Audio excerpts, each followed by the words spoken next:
Bom dia ou boa tarde, queridos irmãos. Aqui é Jorge Campos. Deus nos deu 7 festas através do ano para nos revelar ou explicar o seu plano de salvação.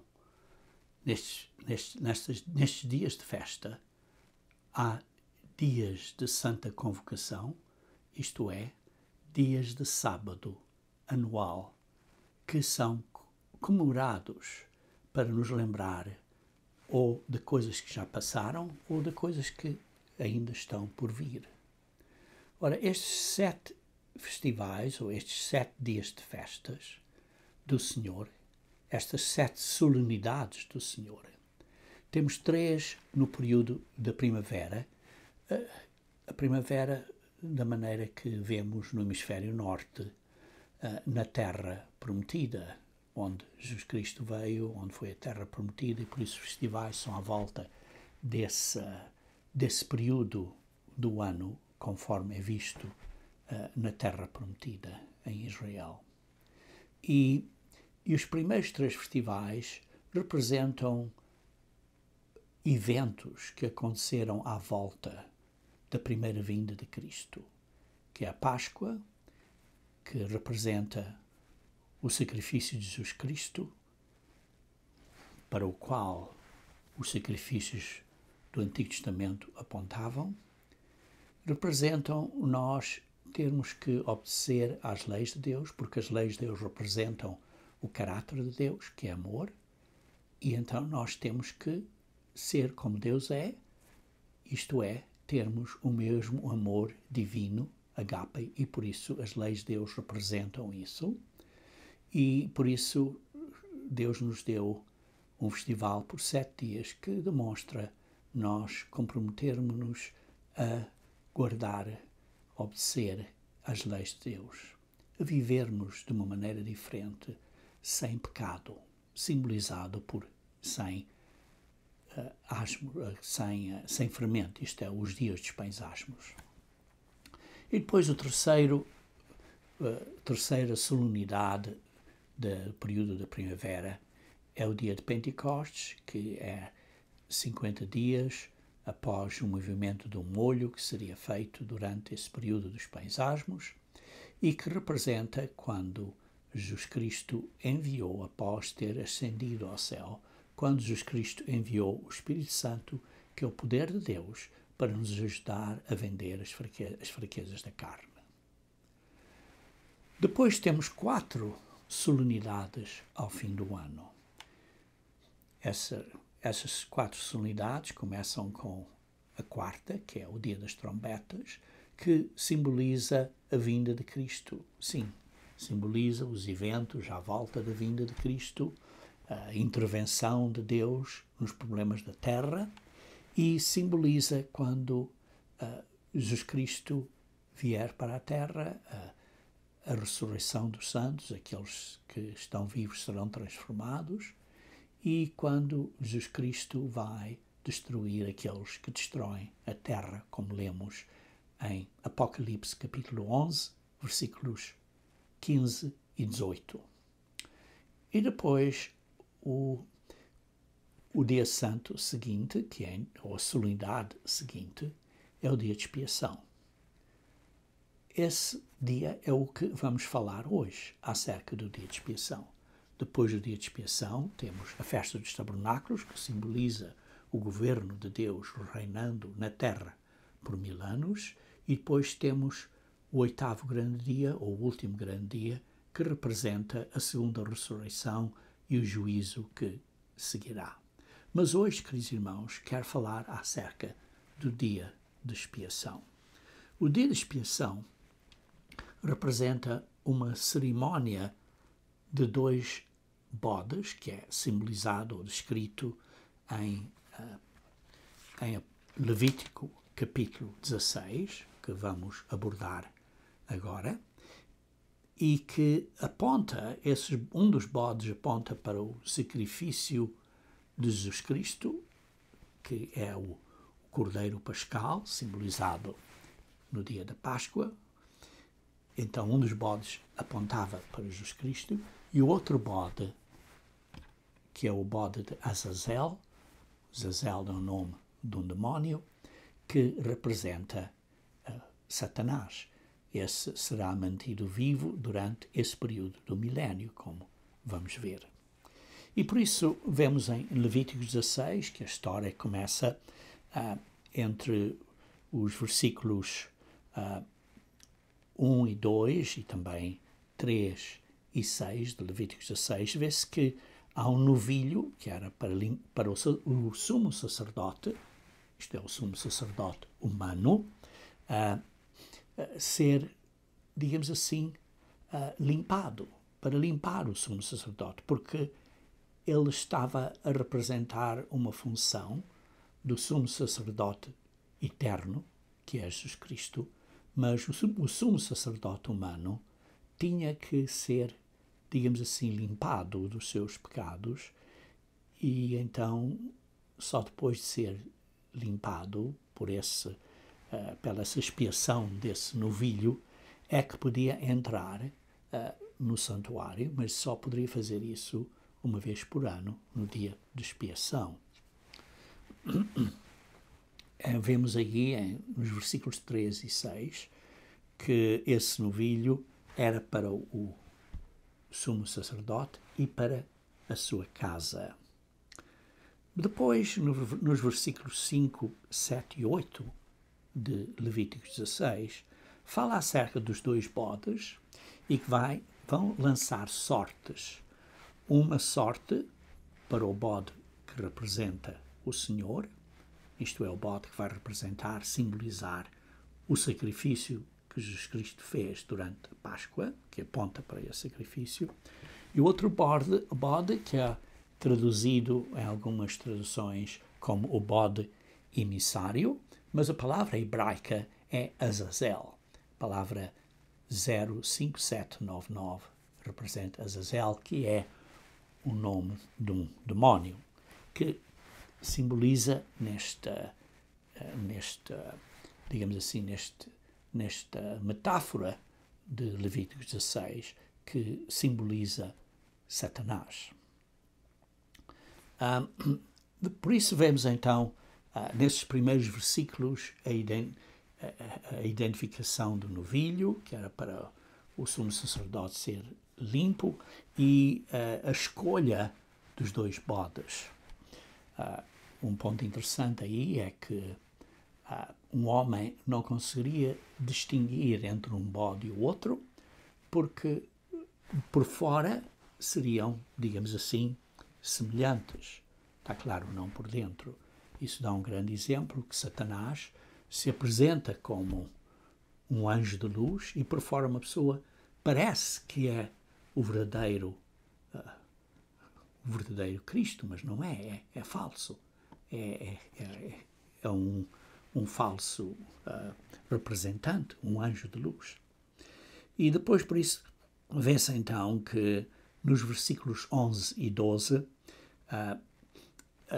haveria então esse ato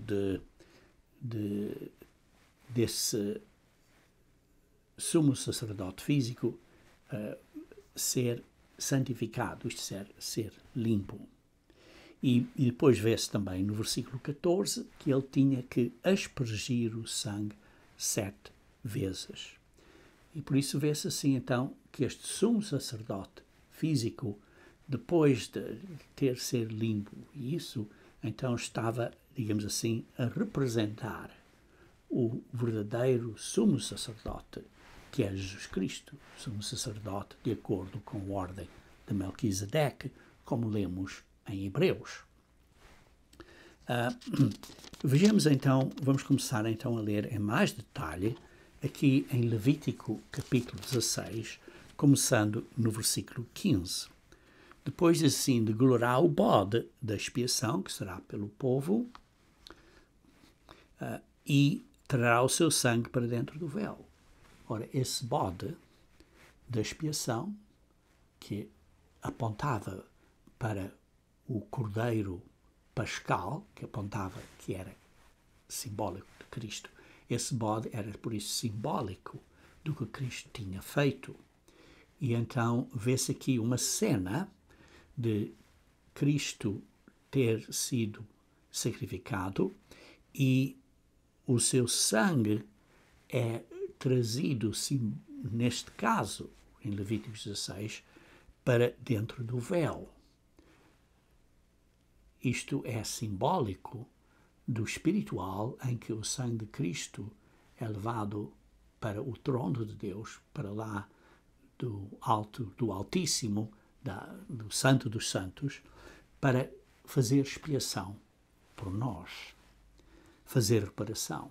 Ora, sabemos que Jesus Cristo morreu uma vez, pagou por uma vez pelos nossos pecados, e vê-se também, então, aqui em Levíticos, capítulo 17, que diz assim: nenhum homem estará na tenda da congregação quando ele entrar para fazer expiação no santuário, até que ele saia, depois de feita a expiação por si mesmo e pela sua casa e por toda a congregação de Israel. Então vê-se aí que ninguém estava na tenda da congregação.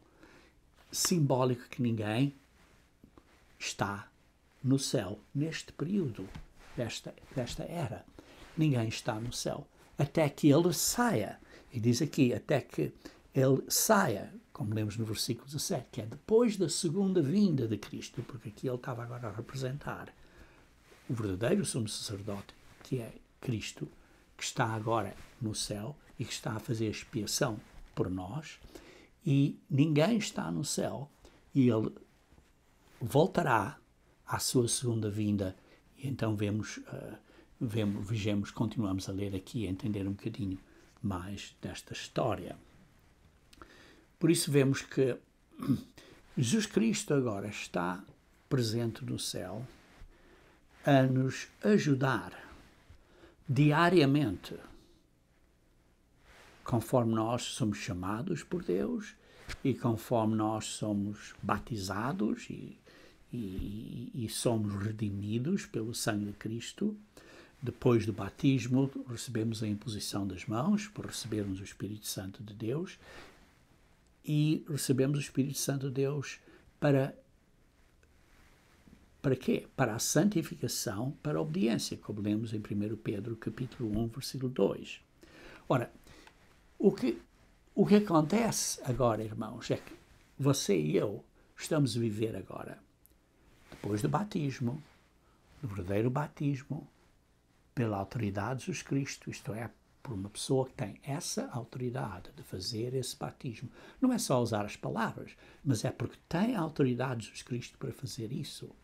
E essa pessoa foi batizada para dentro de Cristo, como lemos em Romanos e em Gálatas, foi batizado para dentro de Cristo Jesus. Isto é, para dentro do corpo espiritual de Cristo, que é a família de Deus, que é o corpo espiritual de Cristo, que é a verdadeira Igreja de Deus. E depois vemos aqui, por exemplo, saltando um bocadinho à frente, que uma vez que estamos nesta condição, batizados e recebemos o Espírito Santo, nós devemos estar a viver uma vida de acordo com as leis de Deus, com o caráter de Deus. Ora, irmãos, está claro, somos redimidos, somos reconciliados, somos justificados de graça pelo sacrifício de Cristo. Não há nada que você e eu possamos fazer para sermos redimidos pelo sacrifício de Cristo. Mas, uma vez redimidos, uma vez reconciliados, uma vez justificados perante Deus, uma vez que Deus nos considera justos, porque os nossos pecados do passado foram perdoados, agora temos que viver uma vida de acordo com o caminho de Deus, de acordo com os padrões de Deus, de acordo com o caráter de Deus. E Deus é amor. E nós devemos viver uma vida baseada em amor. Ora, no Antigo Testamento lemos os 10 mandamentos, que são a base das leis de Deus, porque há mais leis de Deus, mas são a base. Esses 10 mandamentos, que digamos assim são as 10 palavras, ou digamos assim os 10 rios, os 10 pontos de como amar a Deus e amar o próximo. E por isso, as leis de Deus não estão abolidas, porque representam como nós devemos demonstrar o amor de Deus na nossa vida diária, para com Deus e para com o homem. Ora, isso é o que nós devíamos estar a fazer, o que devemos estar a fazer na nossa vida. Mas, infelizmente, o que acontece é que às vezes falhamos. Não intencionalmente, mas falhamos.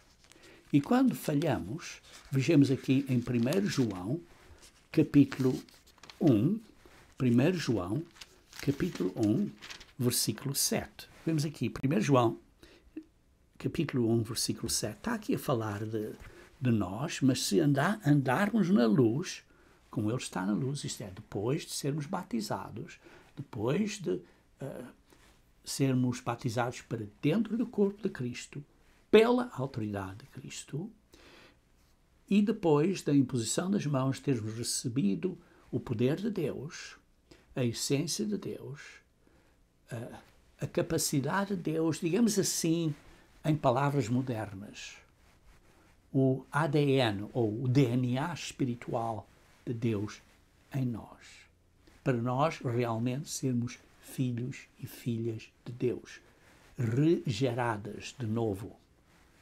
Ainda não nascemos como seres espirituais, como se lê em 1 João capítulo 3, versículo 1 e 2, seremos realmente, como Cristo é, seres espirituais, à ressurreição, à primeira ressurreição, quando, se estivermos mortos, ressuscitarmos, ou se nessa altura estivermos vivos, seremos transformados em seres espirituais. Tudo bem, mas agora, neste momento, estamos a andar na luz. Isto é, estamos a andar no caminho de Deus. Nossa intenção, o nosso desejo é de andar na luz, como lemos no versículo 7, 1 João, capítulo 1, versículo 7, se andarmos na luz como Ele está na luz. Temos comunhão uns com os outros. Temos uma comunhão espiritual de irmãos com irmãos, uns com os outros. E o sangue de Cristo, seu Filho, nos purifica de todo o pecado. Como é que nos purifica de todo o pecado? É porque nós, embora estejamos a andar na luz, de vez em quando ainda pecamos, ainda falhamos, porque somos seres humanos e somos fracos. Não queremos, não é intencionalmente, mas é um descuido ou uma fraqueza que falhamos. E por isso é que lemos um bocadinho mais adiante, se dissermos que não temos pecado, versículo 8, estamos a enganar a nós mesmos e não há verdade em nós, mas se confessarmos os nossos pecados, Deus é fiel, Ele é fiel e justo para nos perdoar dos pecados e nos purificar de toda a injustiça. Mas se dissermos que não pecamos, fazemo-lo mentiroso e a sua palavra não está em nós. E por isso, embora tenhamos sido batizados, embora estejamos a seguir um caminho para obedecer a Deus, ainda falhamos. Ainda falhamos. É o que Paulo descreveu ao fim de Romanos 7, começando do versículo 14 até ao fim desse capítulo. Falhamos. Ora, o que João então diz? Então João diz, continuando aqui, no capítulo 2, versículo 1 de 1 João, diz assim: meus filhinhos, isto é, falando aos membros, aos irmãos da Igreja de Deus. Meus filhinhos, estas coisas vos escrevo para que não pequeis. Mas se alguém pecar, temos um advogado para com Deus, Jesus Cristo, o justo. Temos um advogado para com Deus, para com o Pai, que é Jesus Cristo. O que se passa, irmãos, é o que lemos em Apocalipse, capítulo 12, versículo 9.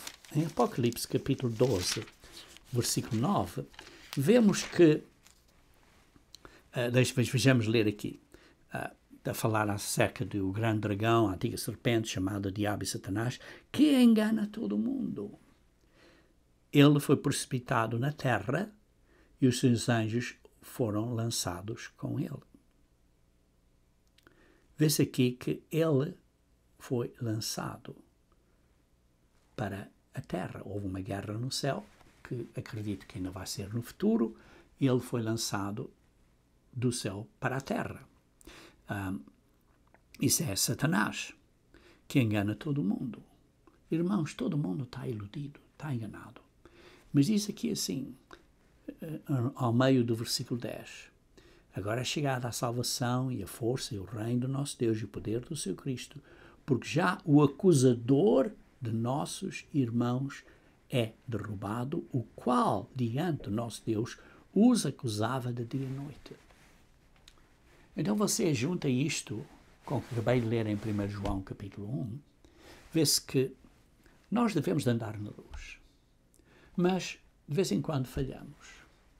Mas quando falhamos, o acusador, Satanás, vai a Deus e diz, olha para este filho teu, ou esta filha tua, que pecou. Como é que podes chamar esta pessoa teu filho ou tua filha? Como é que podes chamar isso? Então, Jesus Cristo, o nosso advogado, é o que diz aqui, é o nosso advogado de defesa. Foi o que lemos em 1 João, capítulo 2, versículo 1. Temos um advogado para com o Pai. Ele nos defende. Isso é o que Jesus Cristo está a fazer agora no céu por nós. E por isso, quando voltamos em Levítico, capítulo 16, versículo 17, diz assim que estará na tenda da congregação e ele vai fazer expiação por si mesmo, mas também pela congregação. Vê-se isso, que ele fará isso e continuará fazendo isso até quando ele sair de lá e vier para a terra na sua segunda vinda. Queridos irmãos, por isso, este dia de expiação simboliza ou demonstra a responsabilidade de Jesus Cristo como nosso sumo sacerdote na nova aliança antes do seu retorno à terra, e ele está-nos a ajudar como nosso advogado de defesa diariamente, porque ele nos está a defender continuamente. Quando, então, Jesus Cristo vier para a terra, então, vemos aqui que o bode vivo vai ser tomado e vai ser, vejamos então o que acontece aqui no capítulo 16 de Levíticos, versículo 20. Havendo, pois, acabado de fazer expiação pelo santuário e pela tenda da congregação e pelo altar, isto é, acabado de fazer expiação por nós, espiritualmente, é pelos verdadeiros filhos e filhas de Deus que foram regenerados e que estão prontos agora e que estão à vinda de Cristo, vão ser ressuscitados. Então ele acabou de fazer isso. Ele depois acabado de fazer essa expiação, diz assim, então Arão porá ambas as suas mãos sobre a cabeça do bode vivo, isto é Satanás, representando Satanás, e sobre ele confessará todas as iniquidades dos filhos de Israel, simbolicamente hoje em dia, representa todo o mundo. Ele é responsável pelos pecados em todo o mundo. E todas as suas congregações e todos os seus pecados, e os porá sobre a cabeça do bode. E enviá-lo-á ao deserto pela mão de um homem designado para isso. E assim aquele bode levará sobre si as iniquidades deles à terra solitária e deixará o bode no deserto. E por isso então vemos aqui que a responsabilidade de nos enganar, de nos iludir, é posta nas costas, na cabeça de Satanás, e ele vai enviar esse bode vivo para o deserto, pela mão de um homem designado para isso. paralelo a este evento é descrito em Apocalipse, capítulo 20, versículos 1 a 3. Apocalipse, capítulo 20, versículos 1 a 3. E vi descer do céu um anjo que tinha a chave do abismo e uma grande cadeia na sua mão. E ele prendeu o dragão, a antiga serpente, que é o diabo e Satanás, e amarrou-o por 1000 anos. Ele era o bode vivo e foi amarrado neste deserto por 1000 anos, isto é, durante o milénio. E lançou-o no abismo e ali o encerrou e pôs selo sobre ele para que não mais engane as nações até os 1000 anos se acabarem. Ele vai ficar lá durante o milénio. Isso, como vemos, estamos a ver aqui, é a vinda de Cristo, a sétima trombeta, a ressurreição dos santos, e depois disso é o dia de expiação em que Satanás vai ser imprisionado. Vemos aqui uns detalhes interessantes também acerca do papel do sumo sacerdote em Hebreus capítulo 2. Vejamos então Hebreus capítulo 2.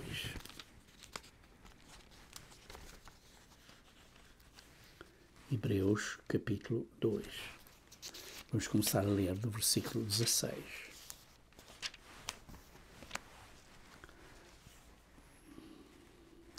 Porque, na verdade, ele não tomou os anjos, mas tomou a descendência de Abraão. Jesus Cristo não tomou a forma de anjos, mas tomou a forma de um ser humano. Okay, continuando no versículo 17. Por isso convinha que em tudo fosse semelhante aos irmãos. Tomou uma forma humana, como um ser humano. Jesus Cristo veio, desceu do céu, se esvaziou da forma de Deus, como lemos em Filipenses, capítulo 2, versículo 6. Se esvaziou da forma de Deus, porque não era insulto nenhum ele dizer que era igual a Deus. Leia isso em Filipenses, capítulo 2, versículo 6. E por isso tomou a forma humana, veio como um ser humano, semelhante aos irmãos, para ser misericordioso e fiel sumo sacerdote naquilo que era Deus para expiar os pecados do povo. Sim, Jesus Cristo veio para morrer por nós e depois subiu ao céu e veio a ser sumo sacerdote de acordo com a ordem de Melquisedeque. Vejamos então versículo 18, porque naquilo que ele mesmo, sendo tentado, padeceu, pode socorrer aos que são tentados. Porque Jesus Cristo nunca pecou. Ele foi tentado também, mas nunca pecou, porque ele foi 100% humano. Sim, ele também foi 100% divino, mas foi 100% humano. E por isso ele foi tentado, mas nunca pecou e padeceu, sofreu por nós e morreu para nos ajudar. E depois sabemos que ele subiu ao céu. E ele está agora a nos ajudar, a socorrer os que são tentados agora, como nosso sumo sacerdote. Vejamos, por isso, que o papel, a responsabilidade de Jesus Cristo como nosso sacerdote é nos ajudar, é de ser o nosso advogado de defesa, quando nós temos a ajuda do poder de Deus, do Espírito Santo de Deus, o qual nós temos que seguir, porque o Espírito Santo de Deus nos guia e nós devemos seguir essa guia. O Espírito Santo de Deus, por exemplo, toca na nossa subconsciência e diz, olha, não penses desse modo, não faças isso. Então nós temos que responder a esse toque do Espírito na nossa consciência. Mas quando falhamos, Jesus Cristo é o nosso advogado de defesa no céu agora para nos defender quando somos atacados por Satanás. Vejamos então em Hebreus capítulo 4, versículo 14 e 15. Diz assim, visto que temos um grande sumo sacerdote, Jesus, Filho de Deus, que penetrou nos céus, retenhamos firmemente a nossa confissão. Porque não temos um sumo sacerdote que não possa compadecer-se das nossas fraquezas, porém um que, como nós, em tudo foi tentado, mas sem pecado. Por isso, cheguemo-nos, pois, com confiança ao trono da graça, para que possamos alcançar misericórdia e achar graça, a fim de sermos ajudados em tempo oportuno. Sermos ajudados em tempo oportuno. Por isso, quando pecamos, quando falhamos, embora tenhamos o Espírito Santo, temos que nos arrepender imediatamente e ser humildes, arrependidos, pedir perdão a Deus, e então Jesus Cristo nos limpa, vai aspergir o seu sangue sobre nós para nos perdoar. Por essa razão, queridos irmãos, no dia de expiação, nós nos aproximamos de Deus com jejum, para sermos mais como Deus é, para nos autoexaminar, e nós estamos a jejuar para exigir algo de Deus. Não é uma greve de fome, mas é uma submissão a Deus. É um jejum humilde, de arrependimento, manso, e então Deus toma nota. Vemos mais um exemplo desse jejum, por exemplo, em Isaías. Vejamos Isaías 58, deixa cá ver. Isaías 58. Porque está a descrever aqui o verdadeiro e o falso jejum. O verdadeiro jejum, em Isaías 58, é um em que nós mudamos, nos arrependemos, somos humildes, nos submetemos a Deus, temos cuidado para com o próximo, temos amor para com o próximo. Esse é o verdadeiro jejum que é agradável a Deus. Ora, continuando em Hebreus capítulo 5, vejamos então no versículo 5, diz assim: assim como também Cristo não se glorificou a si mesmo para se fazer sumo sacerdote, mas aquele que lhe disse, tu és meu filho, hoje te gerei. Isto é o Pai disse a Jesus Cristo, tu és meu filho, eu hoje te gerei, que no ventre da Maria, quando foi gerado no ventre da Maria, ele, Jesus Cristo, que estava ao lado do Pai, se esvaziou e veio para a terra e foi gerado como um ser humano no ventre da Maria. Por isso o Pai disse, tu és meu filho, hoje te gerei. Também diz, versículo 6, noutro lugar, tu és sacerdote eternamente, segundo a ordem de Melquisedeque. Jesus Cristo, por isso agora, é o sacerdote eterno, segundo a ordem de Melquisedeque, o qual, nos dias da sua carne, oferecendo com grande clamor e lágrimas, orações e súplicas, ao que o podia livrar da morte, foi ouvido quanto ao que temia. Porque Jesus Cristo se esvaziou do poder de Deus. Sim, continuou a ser divino, foi 100% divino, e sim, foi 100% humano, mas se esvaziou do poder de Deus. E por isso, com lágrimas, orações e súplicas, pediu ao que podia livrar da morte, que é o Pai. E ele foi ouvido quanto ao que o temia. Ele tinha temor de Deus. E nós, igualmente, temos de ter temor de Deus. Ainda que era filho, versículo 8, ainda que era filho, aprendeu a obediência por aquilo que padeceu. Queridos irmãos, o sofrimento ensina-nos algo muito especial acerca da obediência.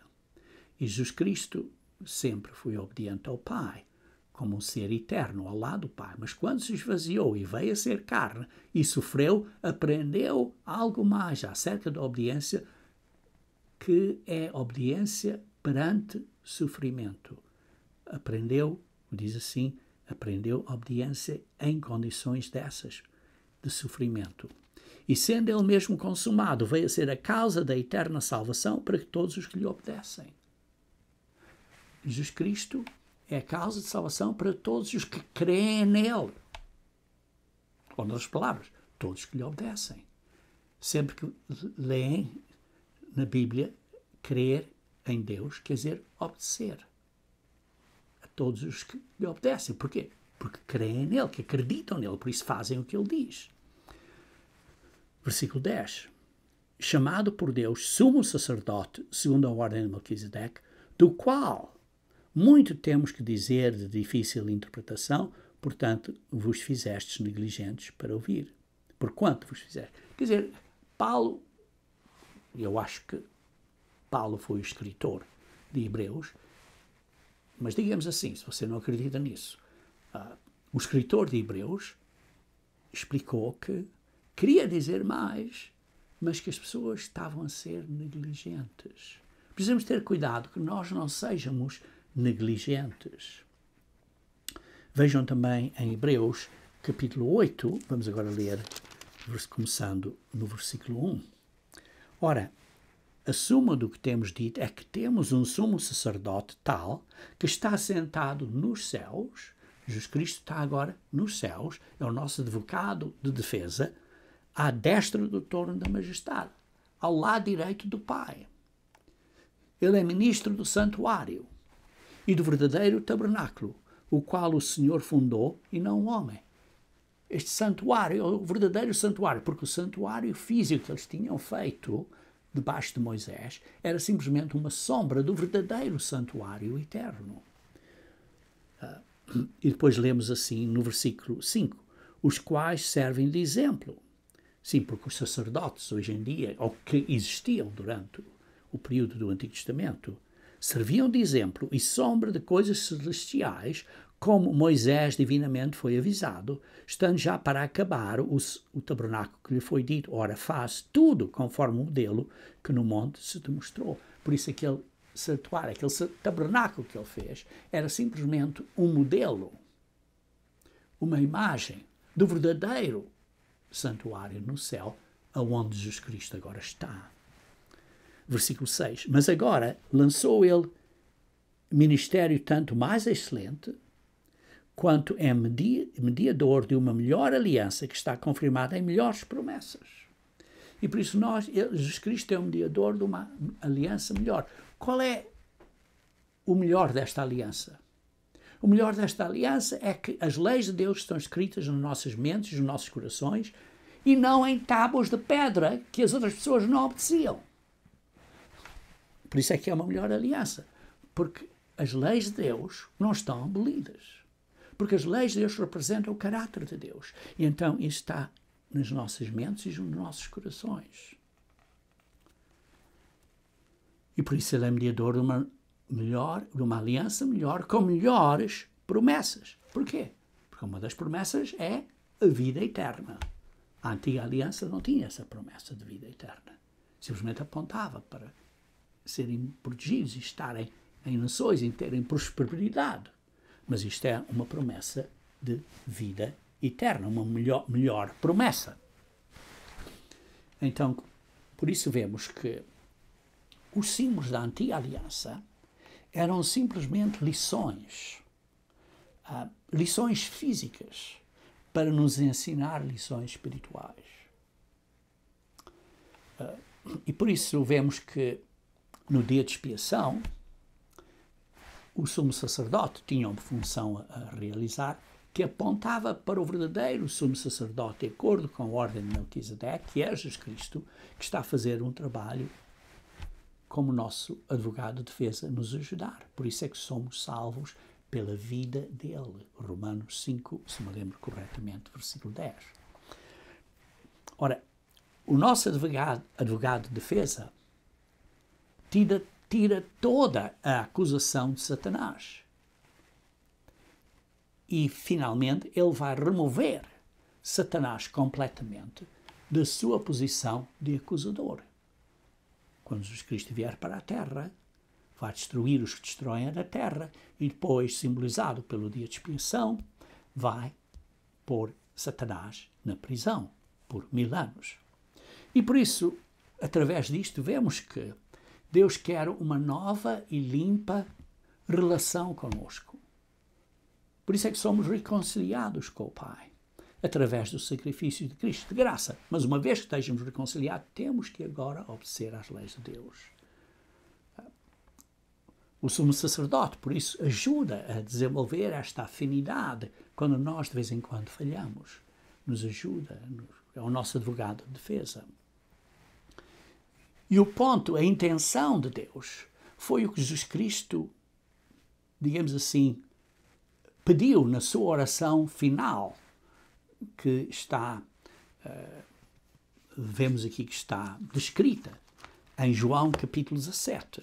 Em João 17 foi a sua oração final à frente dos apóstolos, que os apóstolos ouviram, que foi registada aqui na Bíblia. As suas outras orações que ele fez depois no jardim, não vemos tudo o que ele disse, mas nesta oração final, depois da cerimónia da Páscoa, do lava-pés e de mudar o pão e o vinho, quer dizer, o simbolismo do pão e vinho, vê-se então aqui em João capítulo 17 que ele fez esta oração ao Pai, e ao fim desta oração, no versículo 20 a 23 de João 17, lemos que diz: eu não rogo somente por estes, isto é, por estes apóstolos que estão aqui à minha frente a celebrar a Páscoa comigo, que eu acabei de celebrar, mas também por aqueles que, pela tua palavra, hão de crer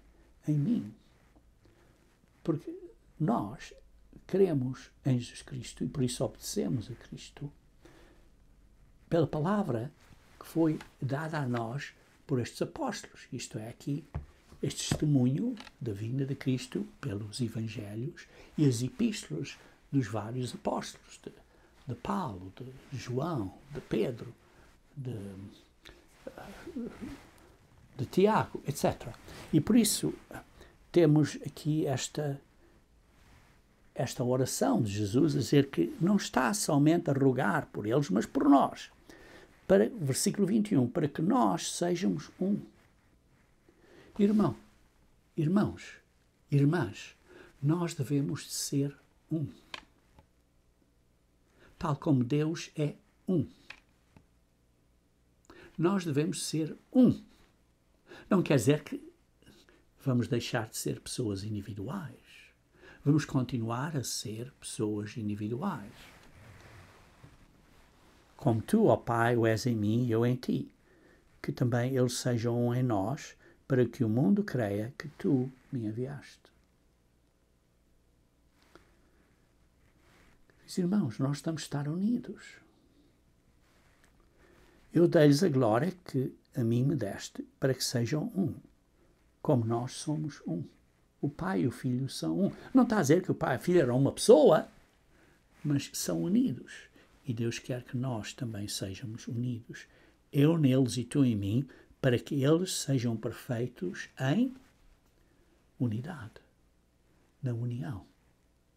Para que o mundo conheça que tu me enviaste a mim e que os tens amado a eles como me tens amado a mim. O caráter de Deus é amor. A lei de Deus é amor. Queridos irmãos, a meta de Deus, o golo de Deus, é desenvolver em nós a mente de Jesus Cristo. A mesma confiança, a mesma fé, os mesmos valores, o mesmo amor, o mesmo caráter. Ele quer que nós sejamos um. Que nós sejamos um, como Deus é. E por isso é que lemos em Filipenses capítulo 2, versículo 5, tendo em vós o mesmo sentimento, tendo em vós a mesma maneira de ser, tendo em vós a mesma mentalidade. Porque Deus quer ter um relacionamento muito íntimo conosco. Em Hebreus capítulo 9, versículo 6, Hebreus capítulo 9, versículo 6, vemos, ora, estando estas coisas assim preparadas a todo o tempo, entravam os sacerdotes no primeiro tabernáculo cumprindo os serviços. Vemos que nesse tabernáculo, no Antigo Testamento, os sacerdotes tinham uma responsabilidade.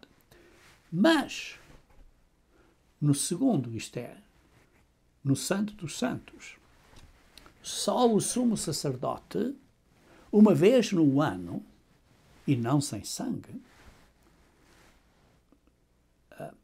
que oferecia por si mesmo e pelos pecados por ignorância do povo. Vê-se aqui que o sumo sacerdote só podia entrar no Santo dos Santos uma vez por ano, no dia de expiação. dando nisto a entender o Espírito Santo que ainda o caminho do santuário não estava descoberto, enquanto se conservava em pé o primeiro tabernáculo. Enquanto aquele tabernáculo existia, esse caminho para ir para o Santo dos Santos não estava aberto às pessoas. Essas pessoas, de uma maneira geral, sim, alguns, houve exceções, como David e outros, mas o caminho para termos acesso, de uma maneira geral, como verdadeiros cristãos, ao trono de Deus ainda não tinha sido revelado.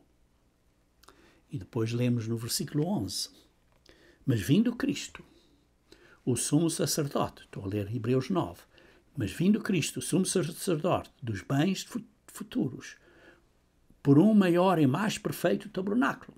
Sim, porque é o tabernáculo no céu, que não é feito por homens, isto é, não desta criação, nem por sangue de bodes e bezerros, mas por seu próprio sangue.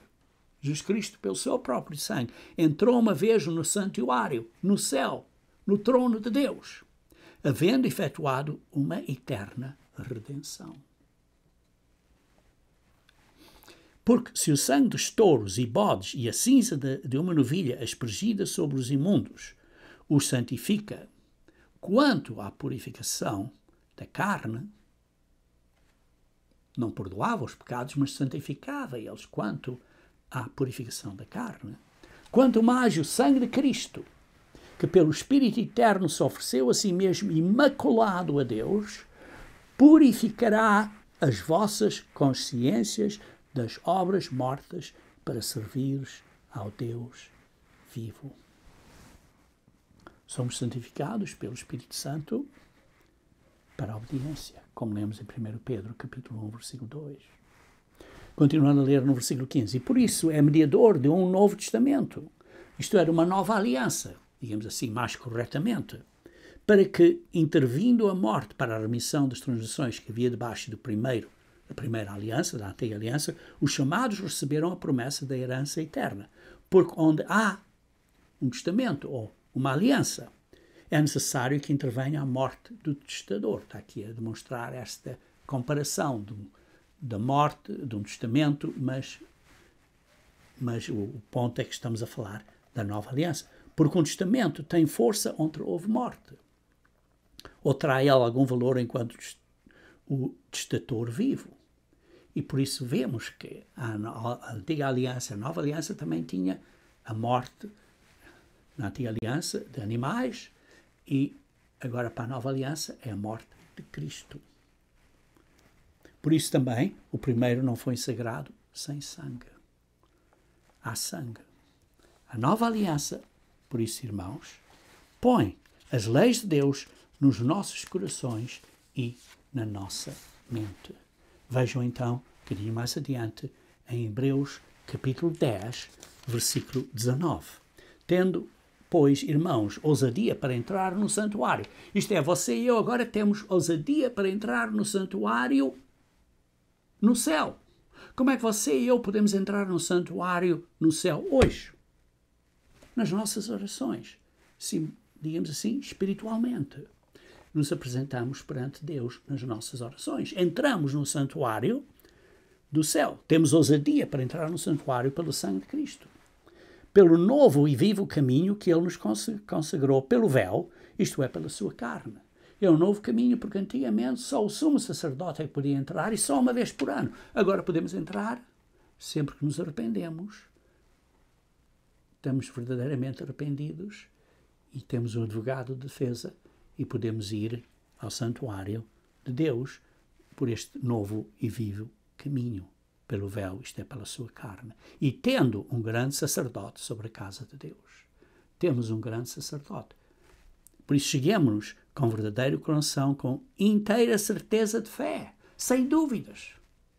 Tendo os corações purificados da má consciência e o corpo lavado com água limpa. Retenhamos firmes a confissão da nossa esperança, porque fiel é o que o prometeu.